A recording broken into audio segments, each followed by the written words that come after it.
Ninguém ainda falou sobre ela, e hoje venho trazer um dos maiores mistérios metafísicos pela visão de Florence Scovel. Você vai se surpreender com o que vai descobrir sobre o poder da consciência.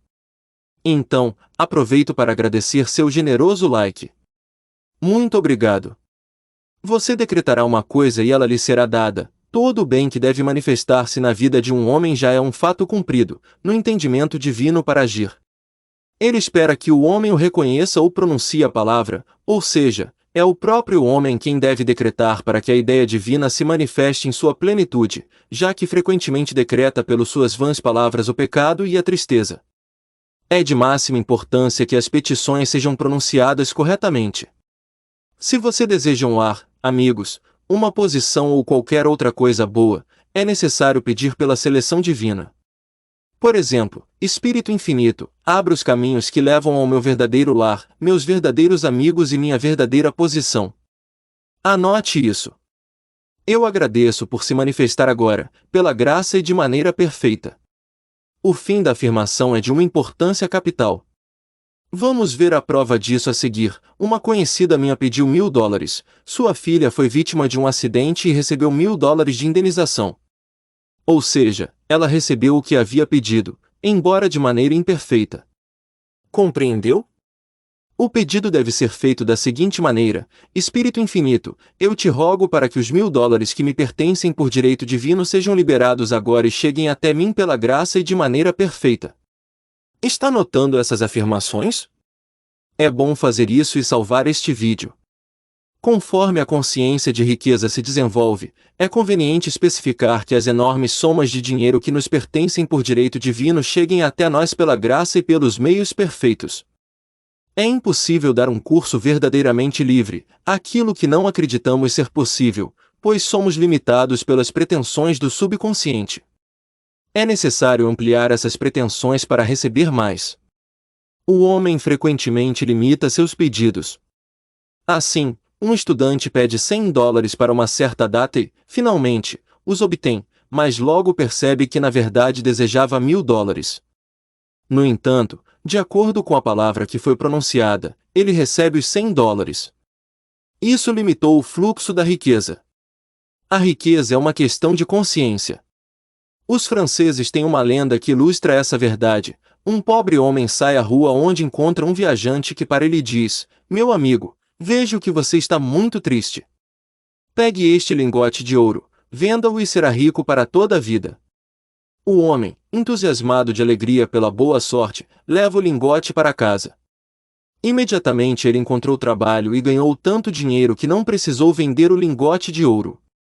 Os anos se passaram e o homem ficou muito rico. Um dia, ele cruzou com um pobre em seu caminho.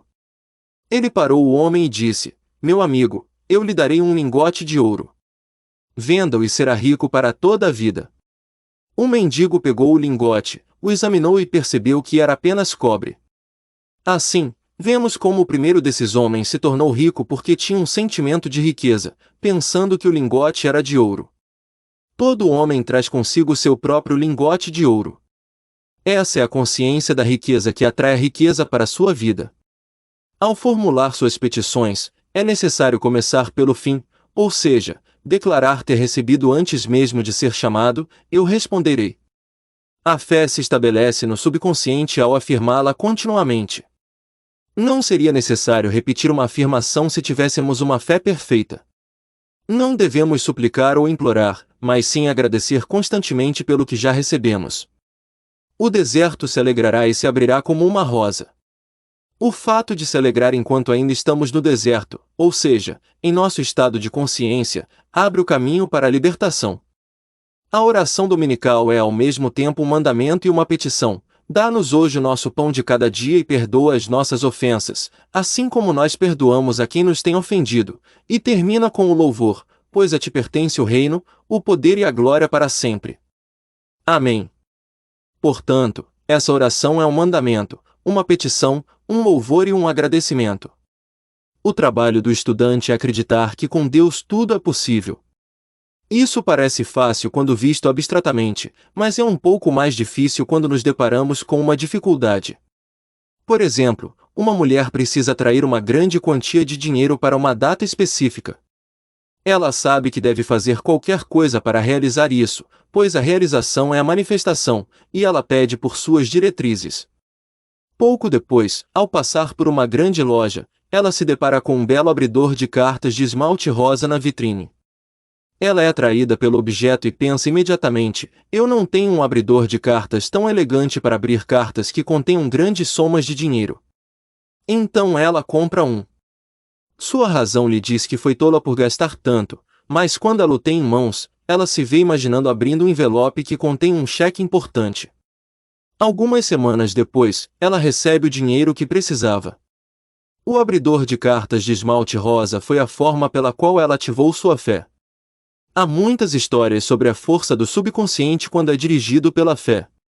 Um homem, por exemplo, passou uma noite em uma fazenda.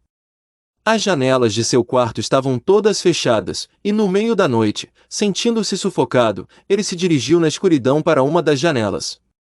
Ele não conseguiu abri-la e quebrou o vidro com o punho.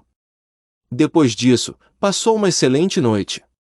Na manhã seguinte, percebeu que havia apenas quebrado os vidros da estante de livros, enquanto a janela permanecerá fechada durante toda a noite.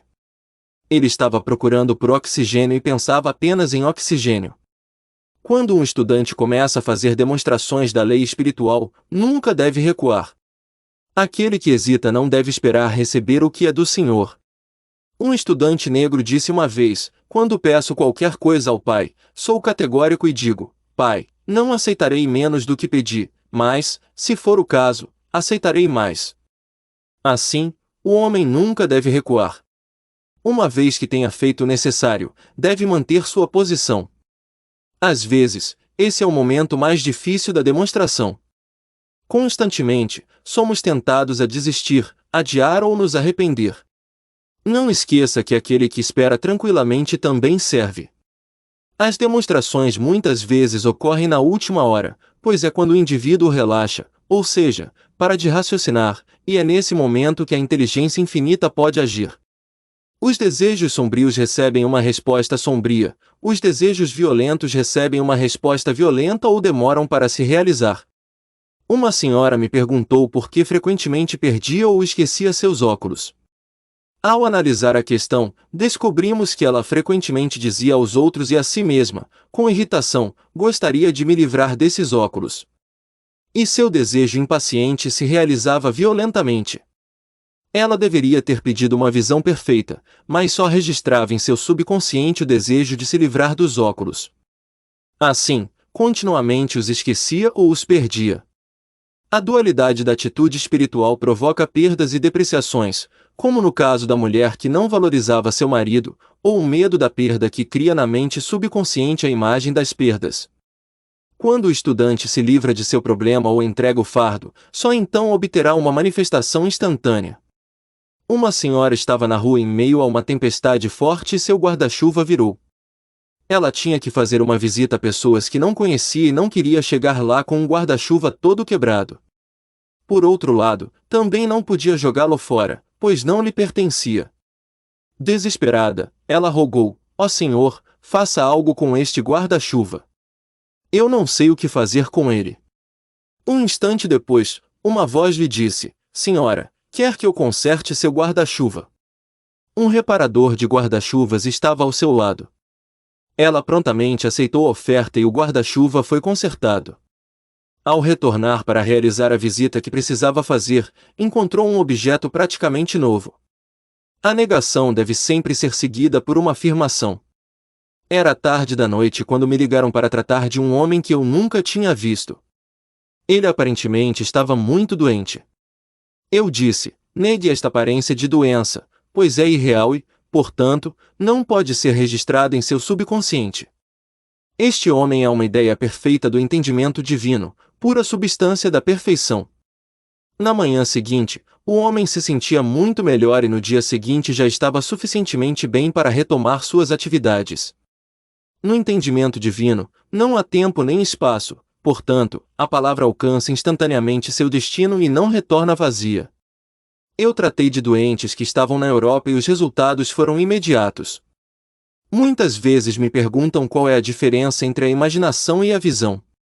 Imaginar é um processo mental governado pela razão ou pela consciência. A visão é um processo espiritual governado pela intuição ou pelo superconsciente. O estudante deve treinar seu espírito para receber a inspiração e realizar essas imagens divinas por meio de diretrizes claras, até que seja capaz de dizer que não deseja nada além do que Deus quer para ele. Seus desejos errôneos não serão apagados de sua consciência, e o mestre arquiteto, Deus nele, não lhe dará novos planos. O plano de Deus para todo homem ultrapassa as restrições do raciocínio, sempre é a quadratura da vida, que contém a saúde, a fortuna, o amor e a expressão mais perfeitos de si mesmo. Mais de um homem construiu em sua imaginação uma casa de campo quando deveria construir um palácio. Se o estudante tenta forçar a demonstração pela razão, isso a mata. Apresse as coisas, disse o Senhor. O homem deve ser levado pela intuição ou por diretrizes bem definidas. Confie nele e será satisfeito. Eu vi a lei agir em condições extremamente surpreendentes. Por exemplo, um estudante me disse que precisava obter $100 para o dia seguinte, que precisava para pagar uma dívida. Portanto, era de importância vital que os conseguisse. Eu pronunciei a palavra, declarando que o espírito jamais se atrasa e que a riqueza está sempre ao alcance de suas mãos. Naquela mesma noite, a jovem me ligou para comunicar que o milagre havia acontecido. Ela teve a ideia de examinar os papéis em sua caixa forte do banco. Além de verificar seus documentos, encontrou no fundo da caixa um bilhete novo de $100. Ficou muito surpresa e me disse estar certa de não tê-lo esquecido lá, pois verificava aqueles papéis frequentemente. Pode ser que isso tenha sido uma materialização, assim como a que Jesus fez quando materializou pães e peixes. O homem alcançará o estado em que a palavra se faz carne, ou seja, em que se manifestará instantaneamente. Os campos prontos para a colheita se manifestarão imediatamente, como todos os milagres de Jesus Cristo. Apenas o nome de Jesus Cristo tem uma força formidável, ele representa a verdade manifestada. Ele declarou: tudo o que pedires ao meu Pai, em meu nome, ele o dará. A força desse nome eleva o estudante até a quarta dimensão, onde está liberado de todas as influências astrais e psíquicas e se torna alguém não atado por qualquer condicionante, é absoluto, assim como Deus não é atado por nada e é absoluto. Eu vi muitas curas ocorrerem em resposta às palavras em nome de Jesus Cristo. Cristo foi tanto pessoa quanto princípio, e o Cristo que está em cada homem é seu próprio Redentor e Salvador. O Cristo interior é o eu da quarta dimensão, o homem feito à imagem de Deus e segundo sua semelhança, é o eu sou que não conhece pecado, doença ou sofrimento, que nunca nasceu e nunca morreu. Ele é ressurreição e vida em cada homem. Ninguém vem ao Pai senão por meio do Filho, o que significa que Deus, o universal, age no plano do particular por meio do Cristo no homem, e o Espírito Santo significa Deus em ação. Assim, diariamente o homem manifesta a trindade do Pai, do Filho e do Espírito Santo. O pensamento deveria alcançar a perfeição de uma arte. Aquele que alcança essa maestria deve ter grande cuidado para não pintar na tela de seu espírito mais do que de acordo com o desígnio divino. Ele pinta seus quadros com toques magistrais de força e decisão, com uma fé tão perfeita que nenhum poder é capaz de alterar sua perfeição, sabendo que isso se manifestará em sua vida como o ideal que se torna real. Todo o poder é dado ao homem pelo pensamento justo para realizar seu céu na terra e alcançar a meta do jogo da vida. Suas regras são a fé livre de medo, a não resistência e o amor. Você pode eleger ser libertado do que o manteve prisioneiro por tantos anos, separado do que é seu, e pode conhecer a verdade que o libertará, livre para cumprir seu destino, para provocar a manifestação do desígnio divino em sua vida, salvação, riqueza, amor e a expressão perfeita de si mesmo, como está escrito na Bíblia: vede a si mesmos transformados pela renovação do seu espírito. Agora, compartilhe este vídeo para seus amigos e atraia a abundância que há em você.